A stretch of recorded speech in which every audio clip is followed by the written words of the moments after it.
नमस्कार। साधना न्यूज़ की टीम आज पहुंची है सांबर पंचायत समिति के ग्राम नरेना में, जो वार्ड नंबर 6 पड़ता है। यहां पर आने वाले समय में चुनाव होने वाले हैं। चुनाव को लेकर के काफ़ी प्रत्याशी अपनी तैयारी भी कर रहे हैं। ऐसे एक समाज सेवी हमारे साथ में मौजूद हैं, शोजीराम जी भदाला। आइए जानते हैं शोजीराम जी भदाला से, अगर वो पार्टी उनको टिकट देती है और वो अगर प्रत्याशी होते हैं तो वो विकास किस प्रकार से करवाएंगे, आइए जानते हैं।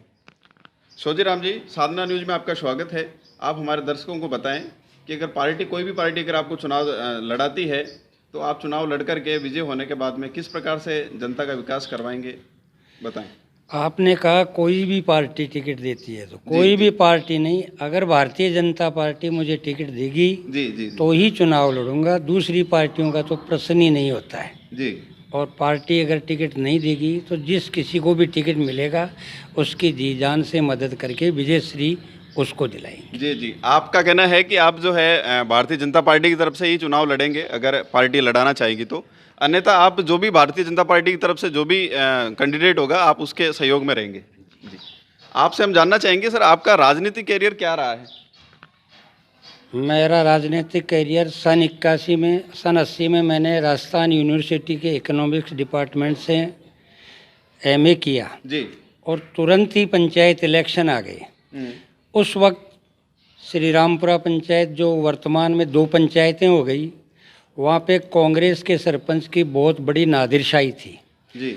जनता ने मेरे को कहा कि आप चुनाव लड़ें। मैं चुनाव लड़ा और भारी बहुमत से जीत गया। उसके बाद से ही मैं राजनीति में मेरा प्रवेश हो गया। मैं सरपंच रहा, मेरे बाद में मेरी माँ सरपंच रही और वर्तमान में मेरी पुत्र वधू है, वो भारतीय जनता पार्टी के टिकट में नरेना के 10 नंबर जिला परिषद के वार्ड से जी मेंबर है और जिला परिषद के इतिहास में सबसे ज़्यादा वोटों से चुनाव जीती। जी जी जी, अच्छा बताएं सर, आप जैसे जानकारी में आए कि आप की जो ग्राम पंचायत है वो नरेना से हटकर के दूसरी है, श्री रामपुरा है, और आप जो चुनाव लड़ रहे हैं वो एक सीधा नरेना से लड़ रहे हैं, तो जनता आपको किस तरह से सपोर्ट करेगी, कुछ बताएंगे?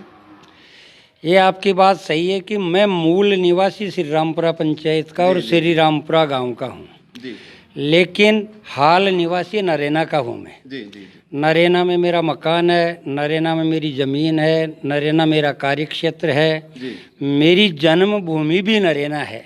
मेरा जन्म नरेना के राजकीय चिकित्सालय में 1 जनवरी 58 को हुआ था जी। और मेरी पूरी शिक्षा दीक्षा भी नरेना की सेकेंडरी स्कूल में हुई। और वर्तमान में मेरा मकान यहाँ है, मेरी ज़मीन यहाँ है। मेरा मकान श्री रामपुरा में भी है, मेरा मकान जयपुर में भी है। मैं नरेना भी रहता हूँ, श्री रामपुरा भी रहता हूँ, जयपुर भी रहता हूँ, लेकिन अधिकांश समय जी रोजाना नरेना में ही रहता हूँ। बहुत बढ़िया। इसलिए कोई भी ये नहीं कहेगा कि भाई ये बाहरी है या अंदरी है, क्योंकि और राशन कार्ड भी मेरा नरेना का बना हुआ है, न कि श्री रामपुरा पंचायत का। आपके कहने के अनुसार आपका जो जुड़ाव है वो पूरा एक तरह से नरेना से ही रहा है। सर, नरेना देखने में जैसे एक बहुत बड़ा कस्बा है, लेकिन सुविधाओं की कहीं ना कहीं कमी देखने को मिली है। गंदगी को लेकर के भी आसपास में गंदगी है और काफ़ी जो है स्वास्थ्य संबंधित भी सेवाएं बराबर नहीं हैं। इसको लेकर के आपका कोई सपना है? आपकी बात सही है, लेकिन दुर्भाग्य से जी इस बार कांग्रेस की सरकार बन गई जी। और कांग्रेस की सरकार बनने के बाद सफाई व्यवस्था चरमरा गई, बिजली की व्यवस्था चरमरा गई। बीजेपी के राज में हमारे लोकप्रिय विधायक निर्मल जी ने अस्पताल को क्रमोन्नत करवा दिया था, डॉक्टर्स लोग आ गए थे, लेकिन अब हालात पहले वाली जैसी हो गई। और इस राज के अंदर विकास के कोई कार्य नहीं हो रहे हैं। पंचायत के इलेक्शन हुए और कांग्रेस की सरकार बने, लगभग 2 साल हो गई जी। लेकिन एक भी कंस्ट्रक्शन काम नहीं हुआ। और जो हो रहा है वो भारतीय जनता पार्टी के राज में श्यामा प्रसाद मुखर्जी की योजना के तहत हमारे विधायक जी ने, हमारी जिला परिषद मेंबर ने, हमारे पंचायत समिति के मेंबरों ने और हमारे सांसद महोदय ने पास करवाए थे।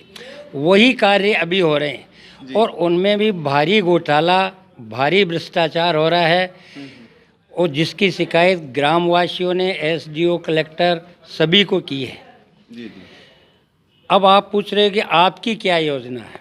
जी अगर मुझे मौका मिला, और मुझे भी नहीं, अगर भारतीय जनता पार्टी के किसी भी कार्यकर्ता को मौका मिला जी जी और नवगठित सांबर पंचायत समिति में अगर भारतीय जनता पार्टी की सरकार बनती है जी जी और निर्मल जी हमारे लोकप्रिय विधायक हैं, राज्यवर्धन सिंह जी हमारे एमपी हैं, बहुत ही दोनों काबिल हैं, लेकिन स्थानीय व्यक्ति ही काम करा सकता है। पैसा निर्मल जी भेजते हैं, राज्यवर्धन जी भेजते हैं, पैसा पंचायत समिति में आता है जी जी और पंचायत समिति पैसा पंचायतों को अलॉट करती है। अगर भारतीय जनता पार्टी की सांबर में सरकार बन गई जी तो यहाँ पे आमूल चूल बदलाव आएगा। दुर्भाग्य से सांबर में पूर्व में भी कांग्रेस की सरकार थी जी और विधायक जी बन गए, लेकिन अब की बार कांग्रेस की सरकार बन गई तो काम कम हो रहा है। तो ग्रामीण स्तर पर पंचायत राज में हमारी सरकार आएगी तो आमूल चूल परिवर्तन होगा, सफाई व्यवस्था होगी। बिल्कुल अगर सरपंच यहाँ का काम नहीं करेगा तो उसके खिलाफ पंचायत समिति एक्शन लेने में सक्षम होगी। जी अगर कांग्रेस का प्रधान बन गया तो लीपापोती हो जाएगी। भारतीय जनता पार्टी का वहाँ प्रधान बनेगा तो कांग्रेस के सरपंच की भी खिंचाई करके सफाई व्यवस्था पूरी तरह से करवाई जाएगी। जी बिजली की व्यवस्था पूरी होगी, नरेगा की हालात में सुधार किया जाएगा। सरकार की नीति है कि हर व्यक्ति को 200 दिन रोजगार मिले जी और नरेगा में गरीब जनता बसती है, लेकिन 200 दिन का रोजगार मिलना तो दूर, कोई लेबर को तो एक दिन का भी नहीं मिलता है। ये स्थानीय प्रशासन की, पंचायत की कमी है। इसको हम लोग वहाँ देखेंगे, भारतीय जनता पार्टी के लोग देखेंगे और हर व्यक्ति को 200 दिन का रोजगार दिलाएंगे। और एक बहुत बड़ा जो काम होगा कि नरेगा पहले नगर पालिका थी जी नगर पालिका में बिजली का कनेक्शन हमेशा वर्ग मीटर, जितना प्लॉट वर्ग मीटर का होता है उसके हिसाब से बिजली बोर्ड पैसा वसूल करती है। नरेगा पंचायत बन गई, लेकिन दुर्भाग्य से इसमें राज हमेशा कांग्रेस का रहा। जी तो उन लोगों ने ये सुध बुध ली नहीं कि ये वर्ग मीटर से जो पैसा रॉयल्टी लेते हैं बिजली बोर्ड वाले, वो नहीं लेनी चाहिए। पंचायत एक्ट में साफ लिखा हुआ है कि 500 गज का हो चाहे 1000 गज का मकान हो, अगर ग्राम पंचायत है तो उसमें रॉयल्टी नहीं लेंगे, वो वर्ग मीटर के हिसाब से पैसा नहीं लेंगे। तो ये हम बंद करवाएंगे। जी दूसरा, पानी का जो बिल है, अगर सांबर पंचायत समिति में भारतीय जनता पार्टी की सरकार बन जाएगी तो निर्मल जी ने भी, हमारे विधायक जी ने भी कहा है, हमारे राज्यवर्धन जी ने कहा है कि पानी का बिल माफ़ कर दिया जाएगा। जी और नरेगा में पानी की इतनी अच्छी व्यवस्था है, पड़ोस में धोबलाव बांध है, वहाँ अटूट मीठा पानी है। केवल व्यवस्था के कारण ही यहाँ पे पानी की कमी है, वैसे पानी की कमी नहीं है, लेकिन व्यवस्था, मोटर को चलाए कौन, टंकी में पानी कौन डाले, सुबह सुबह नल कौन खोले, बिजली टाइम से नहीं लेते हैं। ये व्यवस्था, केवल व्यवस्था की कमी से लोगों को पानी की कमी महसूस हो रही है। अच्छा, जैसा कि आपने पानी पे बात की है, तो आपके नरेगा कस्बे में बहुत बड़ा तालाब है जो आज पूरा एक तरह से सूखा पड़ा हुआ है। उसमें मेरे को कहीं से लगता है कि उसमें पानी की जो आवक है वो कहीं ना कहीं बाधित हो रही। उसको लेकर के आपने कुछ कहेंगे?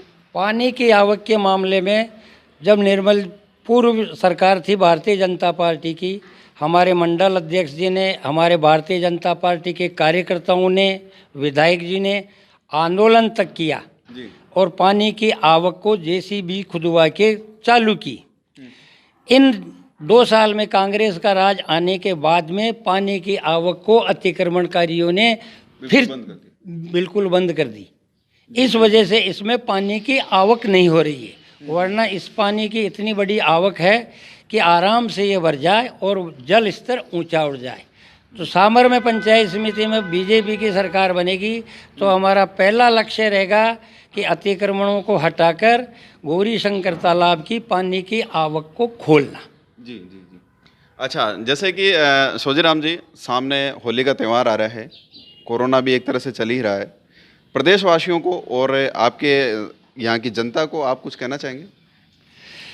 हम ये कहना चाहते हैं कि जो राज्य सरकार की गाइडलाइन है, केंद्र सरकार की गाइडलाइन है, जैसे मास्क पहनना, 2 गज दूरी बनाए रखना, साबुन से हाथ धोना, टीके लगवाना, ये हम हमारे भारतीय जनता पार्टी के कार्यकर्ता मंडल अध्यक्ष जी के नेतृत्व में और वरिष्ठ कार्यकर्ताओं के नेतृत्व में प्रचार प्रसार कर रहे हैं। भारतीय जनता पार्टी का संगठन यहाँ बड़ा मजबूत है और ज़मीन से जुड़े हुए कार्यकर्ता हैं, वो ऐसे सामाजिक कामों में हमेशा आगे रहते हैं और मैं भी यथाशक्ति सहयोग देता रहता हूँ। जी जी। तो ये थे हमारे साथ में शोजीराम जी बदाला, जो हमारे साथ में मौजूद रह कर के और हमारे से बातचीत की। धन्यवाद। मैं लक्ष्मण दिया, कैमरामैन अजय शर्मा के साथ।